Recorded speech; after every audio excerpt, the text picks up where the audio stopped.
Harita orduların gözü niteliğindedir. Harita olmadan ne bir savaş kazanılabilir, ne bir bina yapılabilir, ne bir baraj yapılabilir, ne üzerinde gezdiğimiz yollar yapılabilir. Türk haritacılığının hafızası niteliğinde olan Harita Genel Müdürlüğü Haritacılık Müzesi de işte yaklaşık 200 yıllık geçmişi olan bir kurumun yaşanmışlıklarına şahitlik etmiş aletleri, objeleri, haritaları hikayeleriyle birlikte sizlere sunmaktadır. Müzelik Öyküler belgeseli, Askeri Müzeler serisinin bu bölümünde size muhteşem öyküler dinleteceğiz. Türk haritacılık tarihinin öykülerini. Şimdi dinleyeceğiniz kahramanlık öyküsüne iyi kulak verin. Çünkü bu vatan uğruna canlarını hiçe sayan haritacıları duyacaksınız. Osman Güngör Feyzoğlu, Kurtuluş Savaşı destanında şöyle der: "Vatanın yiğit çocukları her biri bir yönden, bir yöreden kalkıp gelip Mustafa Kemal Paşa'nın bayrağı altında toplandılar." İşte 1921 yılında da Fransız ve İngilizlerin işgali altında olan harita dairesindeki birçok subay da yurt savunmasına katkıda bulunmak için Anadolu'ya geçmek istiyorlardı. Fakat münferit şeyler çok yeterli değildi. Haritacı bir grup beraber gitmek istediler ve bir plan yaptılar. Bu plan kapsamında kendi depolarına girmek isteyeceklerdi ki Fransızlara kontrolü altındaydı depoları, rahatça girip çıkamıyorlardı. Bir plan yaptılar, bunları komutanlarına da anlattılar. Bir gece çatıdan kiremitleri kaldırarak kendi depolarına girmeye çalıştılar. Girdiler, uydurdukları anahtarlarla sessizce depolarını, odaları açtılar ve taşıyabilecekleri bütün malzemeleri, kendileri için gerekli olabilecek alet edevatları o bölgeden alıp kendi güvenli olan bir bölgeye taşıdılar. Haritacı grubun planlarında deniz yoluyla İnebolu'ya, oradan da Ankara'ya karayoluyla geçme düşünceleri vardı. Lazarev isimli bir vapur bulurlar İnebolu'ya gitmek için. Bu malzemeleri ona yükleyip oradan İnebolu'ya gitmek isterler. Ancak kendileri asker oldukları için İstanbul'dan çıkışlarında pasaport sorulmaktadır. Kendileri sivil isimlerle sahte pasaportlar hazırlarlar. Geminin kalkış günü geldiğinde limana gidilir. Pasaport kontrolünden geçilir, malzemeler yüklenir. Her şey yolunda gidiyordur ama sonradan başka bir problem daha çıkar. İngiliz kaptan açıktan gitmek istemektedir. Ancak haritacılar bilirler ki denizin açığında Yunan gemisi Averov beklemekte ve kontroller yapmaktadır. İngiliz kaptana giderler, onları ikna etmeye çalışırlar. Fakat kaptan bir türlü ikna olmaz. Sonrasında da ne yapacaklarını bilemezler. En son çare olarak da kaptanı tutuklarlar ve gemiyi kıyıdan İnebolu'ya kadar götürürler. Böylelikle deniz açığındaki kontrolden de geçmiş olurlar. İnebolu'ya geldiklerinde mevsim kıştır. Araç yoktur. Bir hana yerleşirler. Araç tedariki yapılır. Bu süre içerisinde kış mevsiminin biraz daha azalması beklenir. Ve Şubat ayının sonunda malzemelerini kanılara, at arabalarına yükleyerek Ankara'ya yola çıkarlar. 20 gün içerisinde Ankara'ya gelirler ve 21 Mart'ta da Ankara'da Attarbaşı Han'a yerleşirler. Böylelikle haritacılar Ankara'ya gelerek Ankara hükümetine katılırlar. Yanlarında getirdikleri sandıklar dolusu harita malzemesiyle savaşın kazanılmasında büyük bir rol oynarlar. Daha birçok öykü var Harita Genel Müdürlüğü Haritacılık Müzesi'nde. Muhakkak gitmeli, tarihe şahitlik etmelisiniz. Esas anlatacağım hikaye çok daha farklı.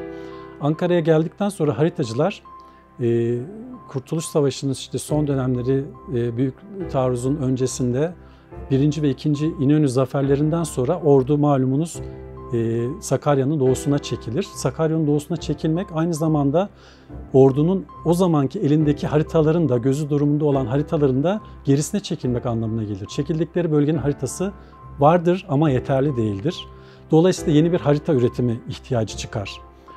Mustafa Kemal'in emriyle Ankara'daki haritacıların kapısı bir gece çalınır. Uyanan haritacılar karşılarında cepheden gelen arkadaşlarını görürler. Ellerinde bir emir vardır ve çizilecek bölgenin bir haritasının planı vardır. Derhal hazırlanırlar, emri alırlar, bölgeye hareket ederler. Ağaran gün ışıklarında bölgeye ulaşırlar. 8 kişilik olan bu ekip kendilerince çizilecek bölgenin haritasını paylaşırlar. Sabahın aydınlığıyla beraber kendi bölgelerine hareket ederler. Bütün günü orada geçirirler. Daha sonrasında ise Mustafa Kemal'in kendileri için tahsis ettiği kendi vagonunda, kendi masasında geceleri bu haritaları birleştirirler. 1, 2 gün, 3 gün, 4 gün aynı şeyi tekrar eder. Herkes kendi görevini yapar. Önce sabahları araziye gider, gece birleştirilir ve 20 günün sonunda bu harita tamamlanır. Ankara'ya gelinir ve basımı yapılır. Cephedeki diğer birliklere ulaştırılır. İşte bu fedakarlık ve zamansızlık içerisinde üretilen ve savaşın kazanılmasında büyük bir faydası olan bu haritayı görmek için bile Harita Genel Müdürlüğü Haritacılık Müzesi'ne gelmelisiniz. Her bir köşesinde, her bir objesinde farklı ve anlamlı öyküler var Haritacılık Müzesi'nde. 1939 yapımı Carl Zeiss marka kıymetlendirme cihazının öyküsü onlardan biri. Şu an Haritacılık Müzesi'nde olan cihazın öyküsünü gittiğinizde muhakkak dinleyin. Sultan Abdülaziz'in oğlu Veliaht Yusuf İzzettin Efendi'nin 114 parçadan oluşan pergel ve sulubaya takımını görün. Müzemizde Türk haritacılık tarihinin gelişimini görebilir. Bu tarihsel gezi esnasında daha önce hiç görmediğiniz, daha önce hiçbir yerde göremeyeceğiniz alet, harita ve objeleri görme şansınız olabilir. Bunlardan en kıymetli eserlerden bir tanesi de Türk modern haritacılığının başlangıcı da yapılmış olan ilk modern haritamız Eskişehir planıdır. 1890 yılında kurmaylık eğitimi için Fransa'ya giden Yüzbaşı Mehmet Şevki, 15 Ağustos 1892 tarihinde Padişah II. Abdülhamit'in buyruğuyla Fransa ordusunda 2 arkadaşıyla beraber teorik ve uygulamalı harita eğitimine katılırlar. 1894 yılına kadar bu eğitimleri devam eder. Sonrasında modern haritacılık eğitimi almış ve oradaki modern cihazları da temin etmiş olarak tekrar ülkeye geri dönerler.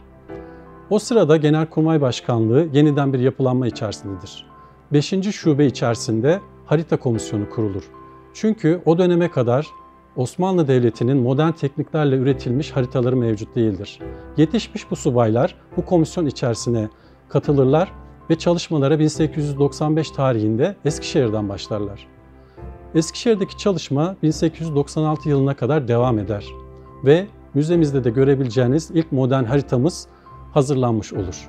İşte Türk modern haritacılığın başlangıcı olan bu haritayı da müzemizde görebilirsiniz. Gerçekten ufkumuz genişledi müzeyi gezerken. Haritaları, ölçüm aletlerini yakından görünce, uçağa takılan kameraları, haritacıların yapmış olduğu sanat eserlerini inceleyince, öykülerini dinleyince bu belgeseli yaptığımız için bir kez daha mutlu olduk. 1920 yılında Türkler tarafından taç baskı olarak enveri harflerle üretilen Anadolu'nun ilk jeoloji haritasını görün mesela. Müzemize girdiğinizde ilk bölümde kurucumuz ve ilk genel müdürümüz olan Korgeneral Mehmet Şevki Ölçer'in kendi şahsi eşyaları, kullandığı masası ve diğer çizdiği haritaları da bu bölümde görebilirsiniz. Müzemizin diğer bölümlerinde zaman içerisinde haritacılıkta kullanılmış olan aletleri, ölçüm aletlerini, haritaları, yapılmış haritaları ve diğer malzemeleri görme şansınız olabilir. Müzemizin en enteresan bölümlerinden bir tanesi de resim bölümüdür. Haritada aranan en önemli vasıflardan bir tanesi doğruluk, nefaset dediğimiz göze hitap etme, anlaşılabilirlik ve anlamını taşıyan haritalar olmasıdır. Geçmiş zamanlarda harita üretimi daha çok el becerisiyle olduğu dönemlerde harita yapacak kişiler eli çizime yatkın, sanata yatkın kişiler tarafından yapılması öngörülüyordu. Dolayısıyla bu kişiler hem haritaları üretirken hem de sanata doğru kendilerini bıraktılar ve hem tablolar ürettiler hem de haritalar ürettiler. İşte müzemizdeki tabloların büyük bir kısmı da haritacı büyüklerimizin hem harita çizerken hem de sanatsal duygularını yansıttığı resimlerden oluşmaktadır. Burası sadece bir harita müzesi değil gerçekten. Burası bir sanat müzesi aynı zamanda. Tabloların olduğu bölümde zamanın nasıl geçtiğini anlamıyorsunuz. Yurt Gezileri serisinin öykülerini dinlemek için bile Harita Genel Müdürlüğü Haritacılık Müzesi'ne gitmelisiniz. Tabloların yer aldığı bölümümüzde haritacı büyüklerimizin çizdiği resimlerin yanında 22 tane eser bizim için ayrı bir önem taşımaktadır. Bunların ayrı bir hikayesi vardır. Bu resimler 1938 yılından 1943 yılına kadar devlet teşvikiyle Anadolu'nun her tarafına gönderilen o dönemin ünlü sanatçılarının yaptığı tablolardır.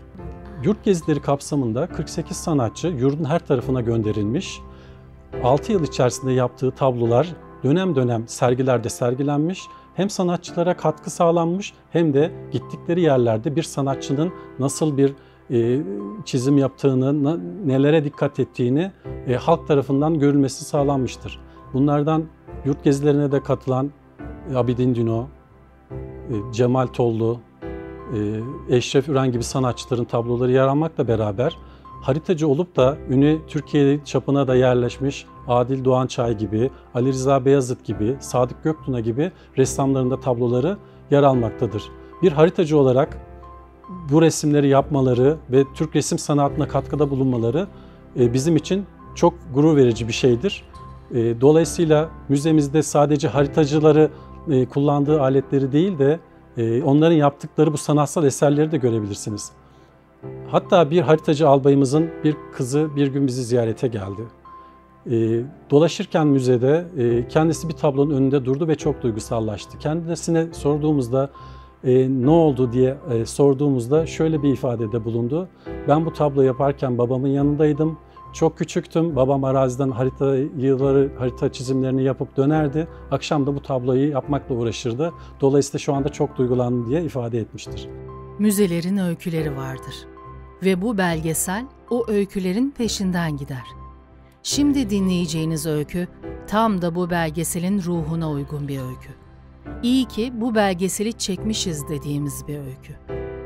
Ressam Selahattin Düzgünoğlu'nun Kurtuluş Savaşı'nda propaganda amacıyla çizdiği mefkûre kartlarının öyküsünü muhakkak dinlemeli, kartları görmek için müzeye gitmelisiniz.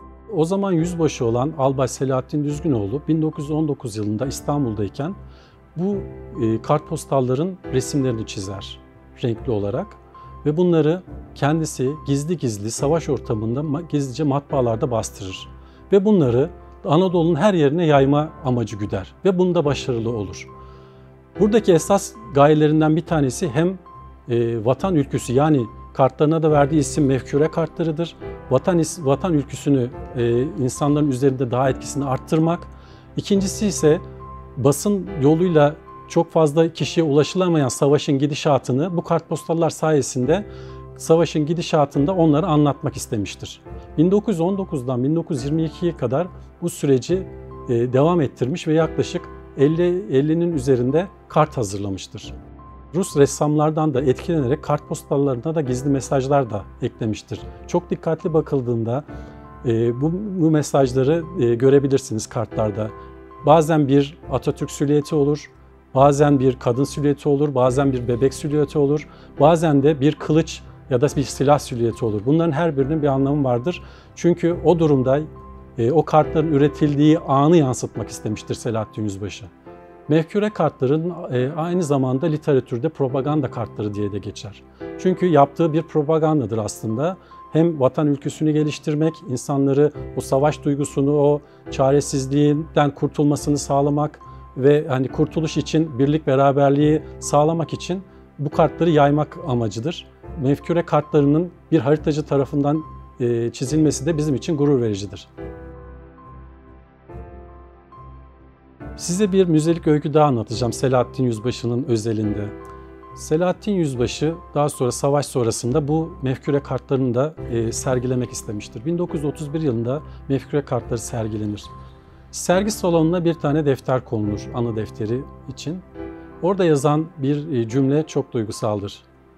Ben Selahattin Albay'ı tanımıyordum ama onun kartları ben Anadolu'dayken bana ulaştı ve benim vatan duygum bir kat daha arttı. Kendisine sevgi ve saygılarımla diye yazar. Görülecek o kadar obje, dinleyecek o kadar öykü var ki bu müzede. Çocuğunuzu götürün. annenizi, babanızı götürün. Sevdiklerinizi götürün ve vizyonunuzu genişletin.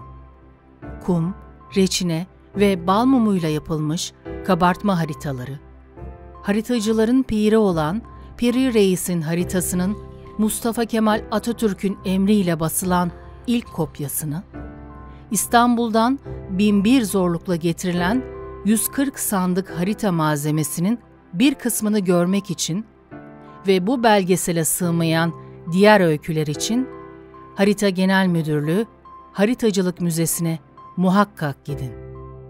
Haritacılık Müzesi Türkiye'de görebileceğiniz konusuyla ilgili tek müze. Bu müzeye girdiğiniz zaman size bir müze kokusu karşılar. O kokuyla tarihte yolculuk edersiniz.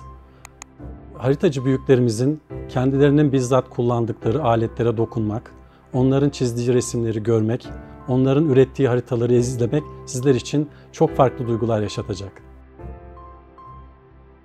Vatanın her noktasına dokunan haritacıların en büyük motivasyonu Mustafa Kemal Atatürk'ün haritacılar için söylediği şu sözdür. Harita Dairesi'nin bu sene zarfında orduya yetiştirdiği haritaların son zaferin iktisabına dahil olmuş, ordu bu haritalar sayesinde hedefi zafere suhuletle vasıl olmuştur. İşte bu sözler haritacıların en büyük motivasyon kaynağıdır. Bu motivasyonla üretilmiş, binbir zahmetler çekilerek, kanlar akıtılarak üretilmiş haritaları görmek, onlara dokunmak, onların ruhunu anlamak için sizleri Harita Genel Müdürlüğü'ne, Ankara'daki Cebeci Kışlası'na bekliyoruz.